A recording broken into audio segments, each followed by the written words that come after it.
Imagine this. It's 9 a.m. in Bengaluru. You have a meeting in 20 minutes.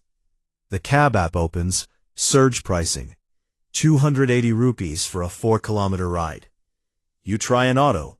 The driver shakes his head and drives away without a word. Now imagine a bike pulls up in under 3 minutes. You hop on, you zip through the traffic. You reach your destination in 8 minutes for 35 rupees. That's not a fantasy. That's Rapido. But here's what most people don't know. The company behind that 35 rupee ride was rejected by 75 investors before it became a 25,000 crore unicorn. Today, we're telling the full story. The failures, the pivots, the legal battles, and how 3 engineers from Bengaluru changed the way India moves. Let's go. To understand Rapido, you first have to understand Indian cities. India has some of the most congested urban roads on the planet. Bengaluru, Mumbai, Delhi, these cities didn't just grow, they exploded. In a single decade, millions of people flooded into urban areas looking for jobs, education, and a better life. And the transportation infrastructure? It never kept up. Ola and Uber came along and digitized cabs. Great. But here's the dirty truth. Cabs solve the wrong problem for most Indians. Think about it. The average Indian urban commute is under 5 kilometers. A 200 to 300 rupee cab ride for that distance is simply not sustainable for someone earning 25,000 rupees a month. And during peak hours, those cabs aren't even available, or they're stuck in the same traffic you're trying to escape. But there was something sitting right there on Indian roads, something nobody in the startup world had thought to organize. Motorcycles. India has over 200 million registered two-wheelers. On any given morning, millions of bike owners ride from the suburbs into the city, almost always alone. An empty seat. Every single day. 3 people saw that empty seat and thought, what if we could fill it? Meet Aravind Sanka, Pavan Guntapalli, and Rishikesh SR. These 3 weren't fresh-faced college kids. They'd spent time in the startup ecosystem. They'd seen what worked, they'd seen what failed, and they understood one thing deeply. The best startups don't invent new behavior, they organize existing behavior. But their first attempt? It wasn't Rapido. In 2015, the trio launched a company called The Carrier, a B2B mini-truck aggregator for last-mile logistics. It had some traction, but the founders quickly realized the ceiling was low. B2B logistics in India was a crowded, margin-thin, slow-moving space. So they made a decision that would define everything. They pivoted. They looked at what they knew. India loves two-wheelers and what the market needed, affordable, fast, short-distance commuting, and combined the two. In November 2015, Rapido was born. They started with just 15 to 20 captains, their word for driver partners, on the roads of Bengaluru. The name is deliberately punchy. Rapido. Fast. It's a promise. And they were about to find out just how hard it is to keep that promise. Here's where most startup stories skip the painful part. We're not going to do that. When Rapido went out to raise its first serious funding, investors said no. Then no again, and again. 75 times. The feedback was almost always the same. Bike taxis will never be legal in India. The investors had a point. Across most Indian states, there was no regulatory framework for bike taxis. Running a bike taxi technically puts you in a legal gray zone. Why would a VC bet money on a business model that could be shut down by a government order?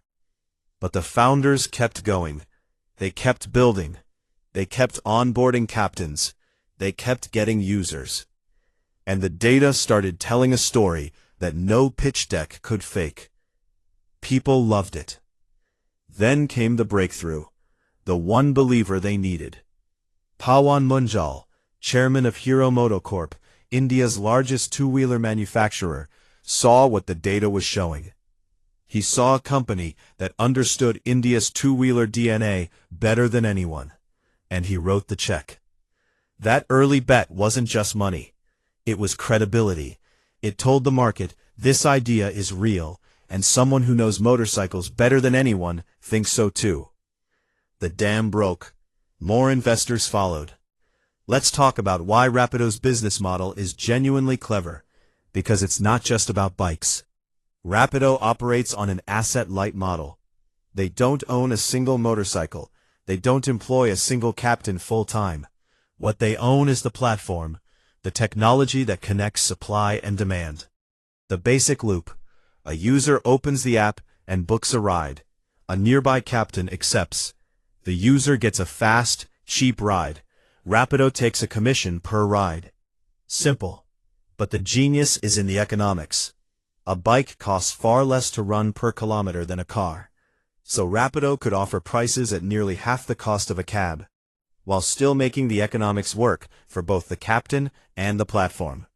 For captains, many of whom owned bikes anyway, this was a way to earn extra income on their existing commute.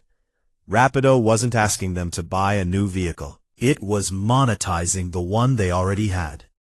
And crucially, Rapido later made a bold move that distinguished it from Ola and Uber. It shifted to a subscription-based model for auto and cab drivers. Instead of taking a commission on every ride, Rapido charges a flat subscription fee. Drivers keep more of what they earn. This isn't charity, it's strategy. It makes Rapido the preferred platform for drivers, giving it a massive supply-side advantage. More drivers, faster pickups, lower prices, happier users. The flywheel spins. Let's address the elephant in the room, or rather the two-wheeler on the road. For years, bike taxis operated in a legal gray zone in India. Different states had wildly different rules. Some states outright banned them, others tolerated them. Some had no law either way. In Karnataka, Rapido's home state, bike taxi services were suspended at various points due to regulatory challenges. Let that sink in. India's largest bike taxi company couldn't legally operate in its own backyard for stretches of time. This is the kind of existential threat that kills most startups. But Rapido did something smart. It fought back on multiple fronts simultaneously. Went to courts and fought regulatory bans directly. Lobbied state governments with data on captain livelihoods. Implemented safety features. Helmet mandates, emergency buttons, live trip sharing. Launched Bike Pink, female captains exclusively for women commuters. Bike Pink wasn't just good PR. It was a direct response to safety concerns, and it expanded Rapido's addressable market significantly. The regulatory battle isn't fully over, but the political calculus has shifted. When 5 million people depend on a platform for their income, a government ban becomes a political liability. This part of the story I loved the most. While competitors chased metros, Rapido saw a different India. Yes, it launched in Bengaluru. Yes, it expanded to Hyderabad, Delhi, Mumbai, Chennai. But Rapido's real masterstroke was going deep into Tier 2 and Tier 3 cities, places where Ola and Uber barely existed. Cities like Mysuru, Vijayawada, Nashik, Coimbatore, Patna. In these cities, the auto rickshaw and bike are the primary modes of transport. There was no organized platform, no app, no guarantee of a fair price. Rapido came in and organized it. Fixed fares, GPS tracking, a rating system. The platform expanded its service verticals. Rapido Auto, aggregating auto rickshaws with fixed fares.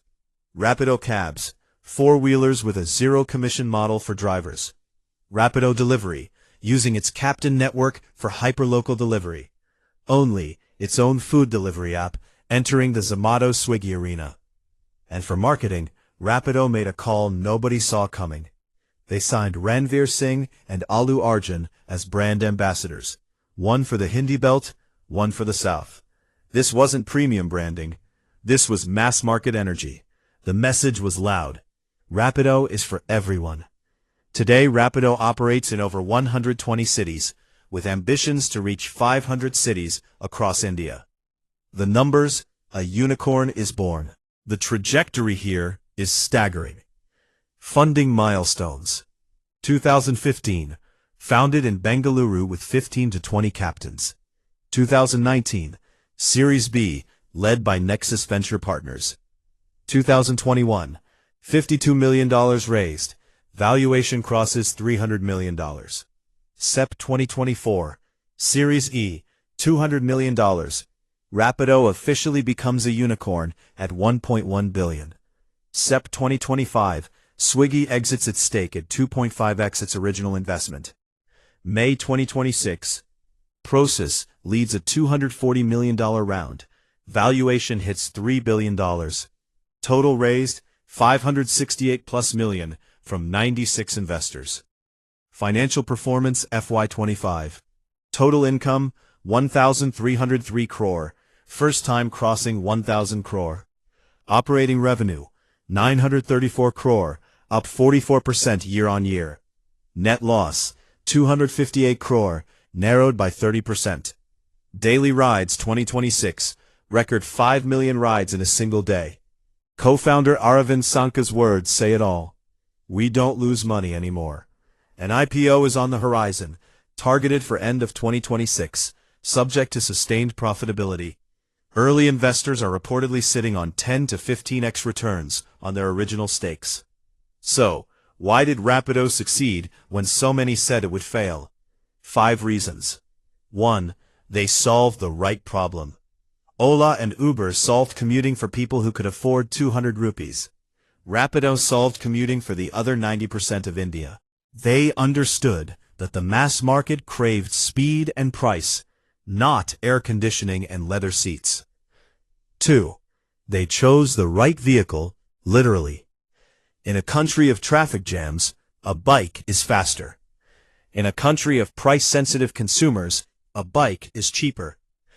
Rapido's entire value proposition sits inside India's existing transportation culture. 3. They bet on the supply side. By making Rapido the best platform for drivers, through subscriptions, better earnings, and tools that help captains manage their work, Rapido built an almost unbreakable supply advantage. More captains, faster pickups, happier users, more rides. The loop feeds itself. 4. They stayed the course through regulatory hell. Any other startup might have folded when Karnataka suspended bike taxis. Rapido fought, lobbied, adapted, and came out stronger each time. Their 5 million captain constituency made them politically untouchable. 5. They expanded intelligently. Going into Tier 2 and Tier 3 cities wasn't desperation, it was vision.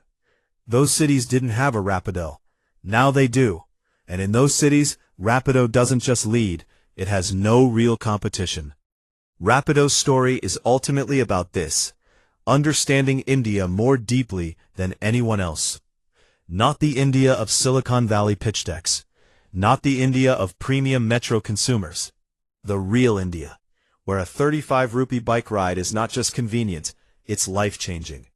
Where a captain earning 800 rupee extra a day is not just a driver, they're a small business owner. The founders were rejected 75 times. They operated in legal gray zones. They competed against billion-dollar giants. They built a company in a category that barely existed. And today, Rapido processes more daily rides than Uber India. That's what happens when you truly understand the problem you're solving, and you refuse to stop solving it. If you're building something right now, and people keep saying it won't work, remember Rapido.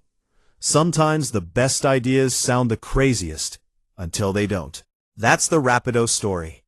If this gave you something to think about, smash that like button. It helps more people find this video. Subscribe if you want more deep dives into India's most fascinating startups. Drop in the comments. Would you invest in Rapido's IPO? Let's talk.